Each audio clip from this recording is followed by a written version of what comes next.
I just sold a home in 16 days in a terrible Phoenix market using information I'm going to provide for you today in the monthly market update. Stay tuned.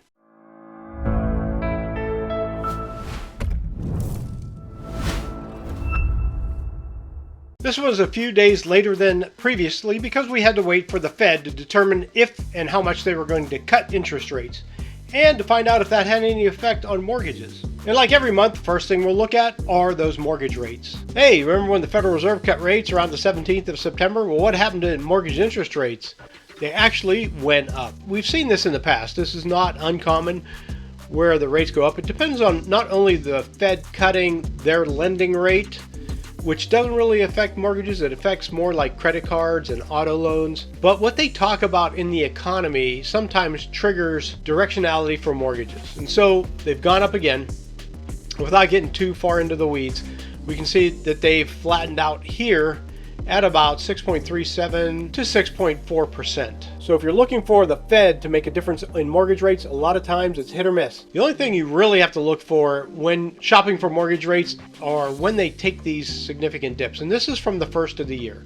So from January, we see a general downward trend on mortgage rates, getting low, getting very attractive. But you'll notice also that sometimes as soon as they hit a low, they're going to pop right back up. So they hit a low here at 6.6%. Then they hit a low at 6.7%.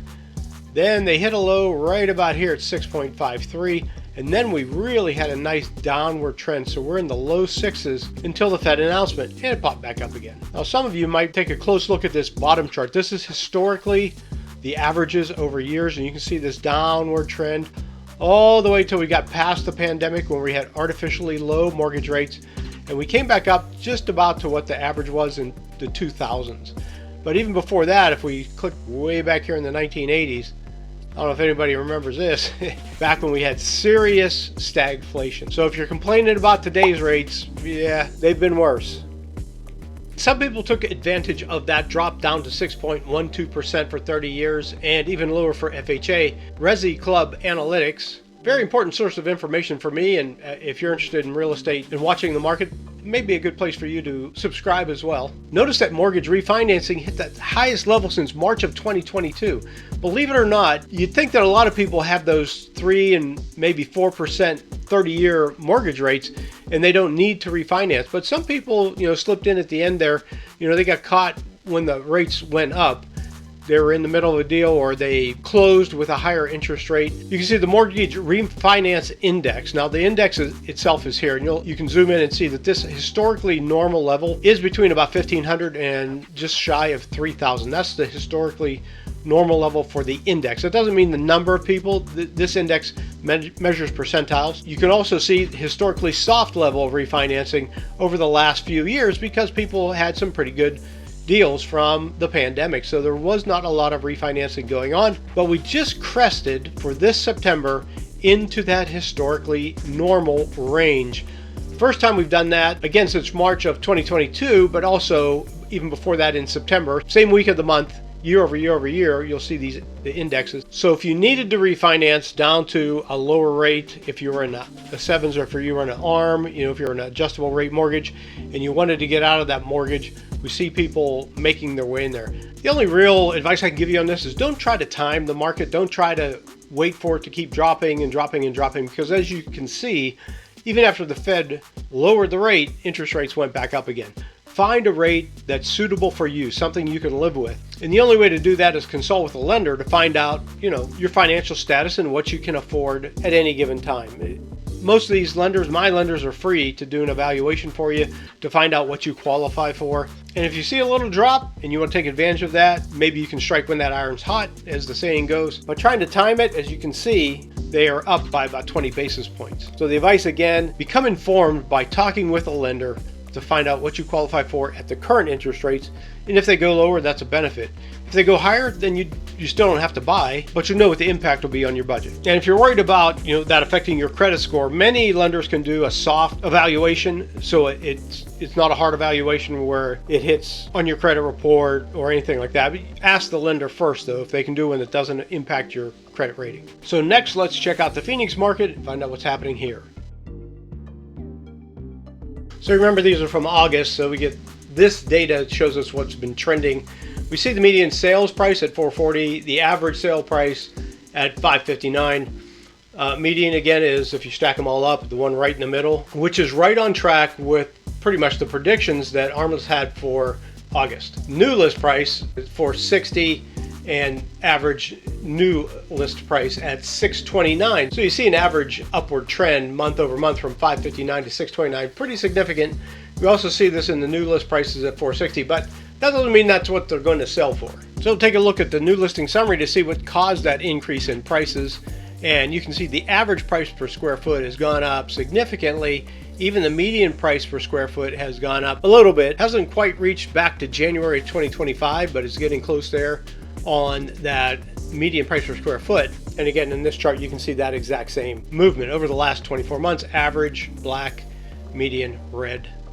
Now, what's causing that? What's causing these prices to go up like that? Let's take a look at the new listings by price range. And when we dig deep into this, we notice that there's a 300% increase in properties that are 1 to 200,000, but there's only 8 of them. So that's not going to have much impact. When we move down to 300 to 500 and 500 to 700, we notice that current year to prior year change percentage month to date, we see negative. So we see fewer properties the same time as this time last year. So in the prior year in September, we had 1,745 listings in this area, but for this year, we see 1,688. Now, if we scroll down and we look at 1 million to 3 million and 3 million over, we see a significant increase in those. So during the summer times here in Phoenix, we tend to see those 1 million and up properties dropping off the market during the summertime and then coming back at the end of the summer. And that may be what we're seeing here. We see an uptick of those 1 to 3 millions coming back into the marketplace, and that may be driving up both the average and the median price per square foot. But in the meat of the market, 300 to 700, which is a pretty wide swath of homes, those prices haven't been accelerating fast, and there are fewer people listing than they were last year at this time. Although with the drop in the interest rates recently, we may see more sellers come back to the marketplace. And again, if we see more sellers come back but we don't see the buyers, what happens? When you have high supply and low demand, what happens to prices? And we're going to take a look at absorption rate in just a minute, and that'll show us the difference between homes that are on the market and how many are being absorbed through purchase. So the blue line is months of supply. We're at 4. We're up from 3.9 last month, up from 3.87 the month before. Although we're down from January, we're almost at 5. So 4 months of supply basically means on average it'll take about 4 months to sell your house. So we look at absorption rate. We're at 25.01. That's a percentage. Number of homes sold divided by the number of homes listed. We're at 25.01. And if we go back, we haven't been that low since February of 2025. So the spring selling season, a little bit better. Not really that good though. But now at the end of summer, it's going to tail off just a little bit. So now with the supply and demand, which is one of the key indicators of how the market's going, we do see seasonal active listing supply going up year over year from the August 2023, 24, and 25. We see an upward trend. We get to the demand side, we see that we're slightly above 20% for the August report. And if we compare that to last month's, you'll see that it is slightly up. So demand is slightly up, and we see just a little tiny uptick between these two here for demand, but still not good. And finally, we put this all together, all this information we have to find out what's going on in the marketplace right now as far as where things are listed and where they actually sell at, because where they sell at is the most important part. So the last 24 months, new listings, we've seen this upward tick on our previous charts. Then we go to the active. Now, these are new listings just coming onto the market. For the active listings, we see that mellowing out just a little bit. What happens when we go under contract? Well, they stay up a little bit high, but that doesn't mean anything, because when you get to sold, you're going to see where the real prices are. Where we are at under contract, over 300, almost 310 price per square foot for the average, and in the high 260s for median. Now we get to sold, and for the average price per square foot sold, we're well below that 300 mark, and we're bottoming out at 260 for the median price per square foot. So if you have a hard time relating to price per square foot, we can go to look at actual prices. And we've already seen this chart where the median price In August was 460, whereas the average price was 629. And if we look at this, these are for new homes coming onto the marketplace. We see that month over month, we're slightly up on the median, month over month. But if you go back 12 months, we were at 470. And so that's a 2.13% decrease from 12 months ago. And similarly, if we go to the sales price, where we are at 440 for the median, we can see that 12 months ago we were at 440. We went up to 455, then down to 451. A month ago we were at 440, and we're at 440 again now. So you basically have the same price in homes at the median level that you had 12 months ago in Phoenix.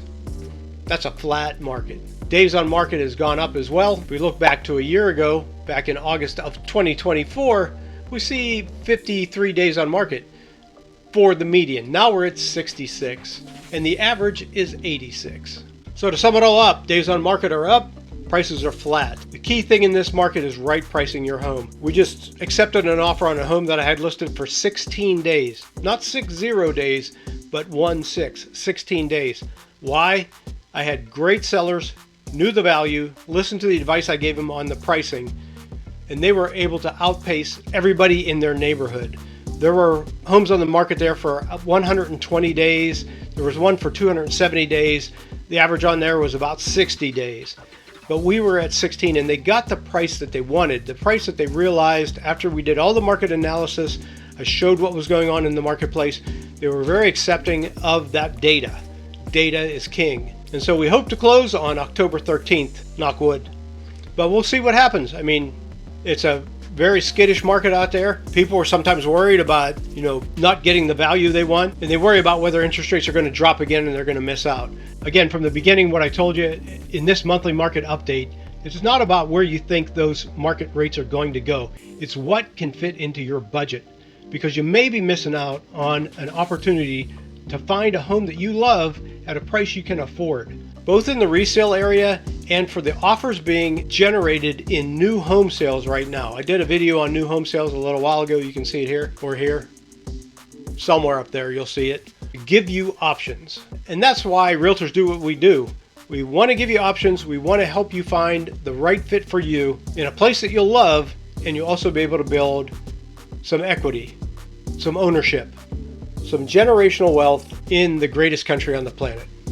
And if you don't agree it's the greatest country, leave a comment below and tell me why. So thanks again for joining me, folks. I know it's turbulent time in real estate. Market rates are back up again. They go up and down, but long term we see a downward trend on mortgage market rates. And if you have any question where you fit into that market, again, always consult with a lender. If you need a lender, give me a call. I'll give you the name of 2 of them. You pick the one you like the best. And if you're in the Phoenix market and you just want to sit and talk about the market, sip some coffee with me, leave me a comment, send me a message. My number's at the end. Give me a call.